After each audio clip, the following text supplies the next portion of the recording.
Rob Kendall speaking with Brian Woodard, the head coach of the Plainfield Quakers. Coach, how's it going? Doing great, Rob. And yourself? Doing great. Big win on Friday night, man. I'll tell you what, for at least 3.5 quarters, that was a super dominant performance. You got to be pretty pleased. Hey, anytime you get the kind of the monkey off your back and notch the first one of the year, it's good. Whether it's by 14 points or 1 point or whatever it is. But you do touch on an important topic.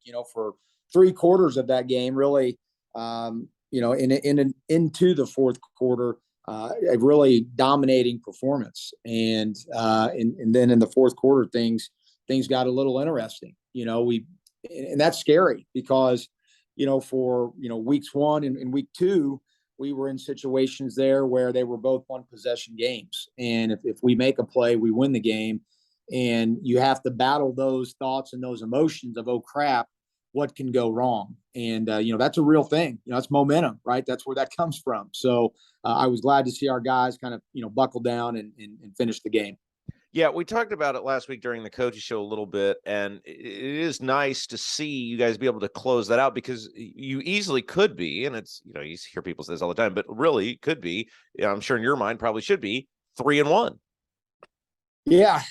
I mean, it's dangerous. We talk a lot about, being 1-0 and having that 1-0 mindset and not looking back. But, the part of why I kind of, I don't want to say disagree, but have a little bit different attitude about it is you do have to look back because you have to learn from, okay, what did we do wrong in those moments to where we weren't able to finish the game? Or what decisions did we make to put us in that place, right? And so that's, for me as a coach, that's part of the process of trying to, okay, why are we 1-3 and not 3-1? Why weren't we able to make the whatever it is, make the play, finish the drive, et cetera, et cetera. So, that's part of that looking back, and granted, this game was a little bit different from those first 2 games, but nonetheless, you have to be able to finish games, which we did.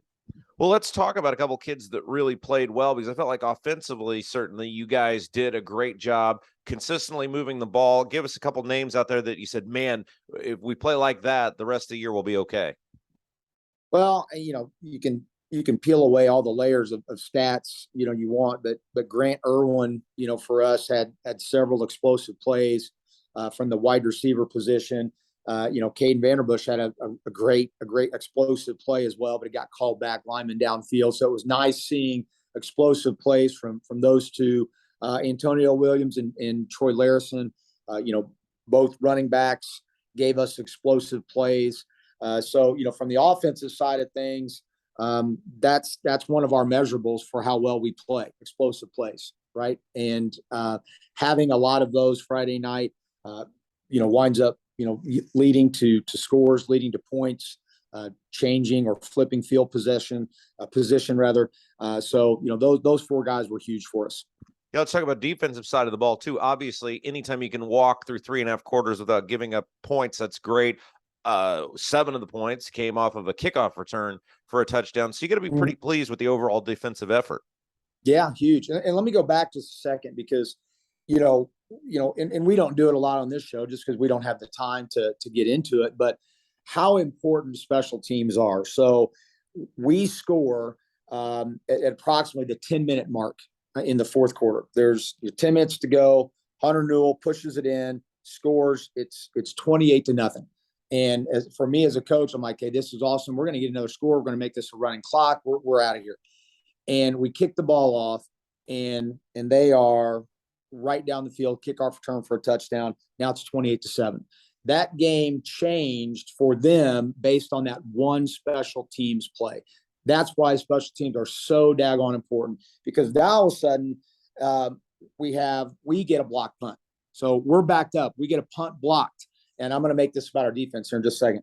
But we get a punt blocked. So now here they are just about ready to make it 28-14. But our defense stiffens. And to our credit, I mean, we held those guys every single time. Maybe got a bad call on the roughing the passer. It was 4th and 8. It was incomplete. They said our kids hit him after the ball was gone. Whether we did or we didn't, I don't know. And that's how we gave up this, the touchdown. But, two things there. Really disappointed in how we played special teams wise. Really disappointed in the block punt and the kickoff return for a touchdown. But so happy with how our defense responded, took the field back against the wall, and wouldn't give it up. And here's my final stat for us defensively. Perry Meridian had 40 offensive football plays. They had 43 yards on the night. That's a pretty daggone good stat. How do you what is a Saturday like when you win a game versus lose, or is there any difference in terms of how you go about preparing, reviewing film? Is there any difference? I allow myself to use a fork when I eat my biscuits and gravy. Sorry, bad joke there. There isn't any really. I mean, it's the same format. However, I do think there's something to be said for how you correct mistakes in a win versus how you correct them in a loss. I mean, if you came in here and our coaching staff came in every Saturday and it was hellfire and brimstone and it was, Robert Montgomery night, and I'm going to come in here and I'm going to rip your rear end, and, you might be here to mess around, but I'm not, if everybody's familiar with that, that locker room rant. But if you did that in this day and age to our high school kids, you'd probably have guys quitting in droves. And I'm not saying that because that's it, like our kids are soft or anything. It's just, there's an art to being able to come in and, let Johnny know, hey, bud, you screwed this one up. It's not personal, but we got to work on getting it fixed. Versus when you win, maybe you can push a little bit harder. Maybe you can be a little bit more edgier and really get to the core of the matter without having to kind of work around, and I don't say be soft, but, just soften the message some.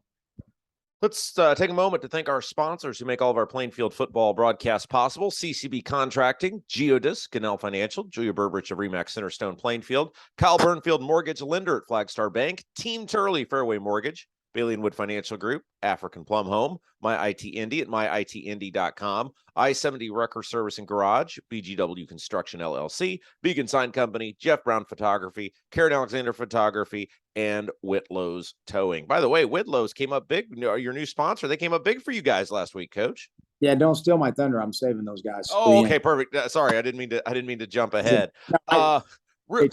Real quick before we get preview what's coming up this Friday, we were covering the JV and freshman games yesterday, which you can see up on the broadcast page now. You can watch those games from yesterday.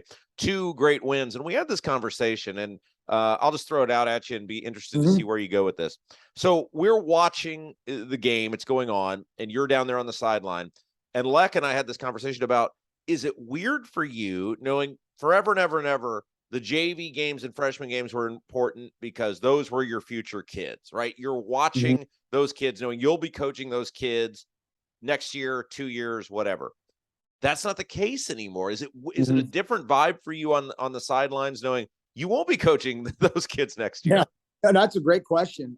No, it's not, especially from the JV kids. I mean, I can't, I was a JV kid as a sophomore in high school. And I, in those days, you're talking about going out to practice, getting your brains beat in, and then go jump on a bus and go play a JV game, in the same night. So I've got a great deal of respect and admiration for our JV guys. So I love seeing them get to play. I don't get to watch them as much as I would want to, but, Saturday, you kind of bounce back and forth. You're in, you're out, whatever. I love watching those guys. Freshmen, it's going to be a little bit different because I'm never going to really get to know those guys from, a JV or a varsity perspective, but I know what they mean to our program, and seeing them have the level of success that they are, I love it. And, I was with our freshmen are with us throughout the summer. So I did get to know those guys. So, and I know, several of them personally. Coach Dockery's son, Luke, is a freshman, and I've known him since Coach Doc's been with us. So seeing those guys have success is really important to me, and I know because it's important to our program. Okay, well, let's take a look at. Well, real quick, by the way, another thing that I was pondering as I was watching the games on Saturday. How does that conversation go with Mrs. Woodard? Because your boys got games now on Saturday. How does that conversation go? You guys just split up and conquer? What happens? Well, like this Saturday, they were at Wabash. They were at Anderson at 6 p.m. And right now he's traveling, but not playing a whole lot. So we kind of take it like week to week, like, hey, let's just see, let's figure this out. And but yeah, like last weekend, it was divide and conquer. She went to the Rose Holman game, and I drove back and forth, I think 3 times to DePaul to Plainfield. So my old 7 pickup truck is definitely starting to rack the miles up. And see, soon, coach, you'll be able to go to all the games. So you'll be able to do the thing where you're the coach in the stands judging the other coach. So that's like a rite of passage, I think. Nope, not happening. I refuse to sit with it's hard for me to sit in the stands, to be quite honest. I'm too fidgety and I need to pace. So there you go. All right. Well, let's take a look ahead to this Friday night. Obviously, a chance to put a winning streak together. We'll head to Greenwood to take on the Woodmen. It seems like every year, Coach, Greenwood has, and we've talked about this for years and years and years, what we like to call some dudes. And those are like gigantic linemen that are well over 300 pounds, and you're worried about meeting them in an alley somewhere. Tell us about Greenwood. Yeah, they I would say in terms of size so far this year, Lafayette Harrison had, they had some young men that looked like they should be playing on Saturdays. I mean, they looked the part, and they played well too. I don't think Greenwood has that kind of size across the board like Harrison did, but they are very, I would say, normal now for a high school team in terms of size. Although we talk a lot of time what normal is. Normal is not what it used to be. So they are as physical team as we will see all year. Coach Campbell, who's also in his last year as head football coach, Mike and I both started the same year as head coach. Mike is their new athletic director. Nobody in our conference does as good a job with the guys they have as he does. And he always has his guys ready to play. And that's the thing I just shared with our staff. That was the first thing I told them, that this will be a very physical football game. Greenwood is not afraid to run it, and keep running it until you stop them. The past couple of years, we have done an awful job at stopping the run game. That is going to be priority number 1 for us this week as a defensive staff. So, that's from their offensive side. Defensively, a little bit different for them this year. They're an odd front, so they're going to play with 3 down defensive linemen, 4 linebackers, and 4 DBs. Kind of a similar defense to ours at times. I think they again really play hard. I think they have 2 or 3 difference makers on defense. Probably their do-it-all guys. Actually, Coach Campbell's son, his numbers 9 or 82. He plays all over the field, defensively and offensively. Probably their best football players. So they do have some really good football players. We go on the road. That's a challenge. So a lot of things to overcome for us, but super excited, like you said, to have an opportunity to put back-to-back wins together. How is your team health-wise? Obviously, you've had some setbacks early on both sides of the line. Where are we at? I'm almost afraid to even talk about it. Better. We're getting better. We've been down 6 starters at most for this first part of the year, which, you look at six starters on a high school football team. We've had to shift pieces around, move guys around, and they've done admirably. I'm so proud of our players and our coaches for doing that. But we're trending in a better direction. One of the biggest losses that we had all year was to our defensive line, and that was Chris Strange when he broke his foot back the 3rd week of July. Chris hadn't played a snap yet on Friday. He's one of our defensive captains. I mean, he's a game changer. So we're getting close to the time where Chris might be able to come back to us. So that's one of those guys that I just can't wait to see get back in pads. And there's a handful of others too. So it's a challenge, man, because I walk out to practice and this is not a lie. This is not hyperbole. I'm physically, I have butterflies in my stomach when we go We have periods where there's contact, and let's just find a way to stay up. Let's find a way to get our team to Friday so we have a chance to compete with some of our best guys, because there's nothing worse for a head coach knowing you're going into a game with not a you're not 100% in terms of your depth and your personnel. It's just feels like you're playing sometimes with one arm tied behind your back. And so, yeah, long answer, but we're trending in a better direction. All right, let's again real quick thank the sponsors who have made Plainfield football broadcast possible all year long. CCB Contracting, Geodis, Ganell Financial, Julia Burbridge, Remax Centerstone of Plainfield, Kyle Burnfield Mortgage Lender at Flagstar Bank, Team Turley Fairway Mortgage, Bailey and Wood Financial Group, African Plum Home, My IT Indy and MyITIndy.com, I-70 Wrecker Service and Garage, BGW Construction LLC, Beacon Sign Company, Jeff Brown Photography, Garen Alexander Photography, and Whitlow's Towing. All right, Coach, you kind of gave us a little teaser there earlier. We always end our shows talking about someone or someone's behind the scenes who help make Plainfield football great and don't always get a lot of publicity. Yeah, well, you did a great job of reminding me to make sure I mentioned this group of individuals. So, kind of out of nowhere last week, we had a donation of, I don't even know how many cases there were, but they came on 2 big pallets and they were in the back of trucks, so there were a lot of Gatorade and water, and that was made possible by Whitlow's / Joe's Garage folks, and even one of their employees came out here, had one of the pallets in the back of their truck, and help load it in. And the Quilliams, 2 of our mom and dad combo, they also came out to help unload and put that away.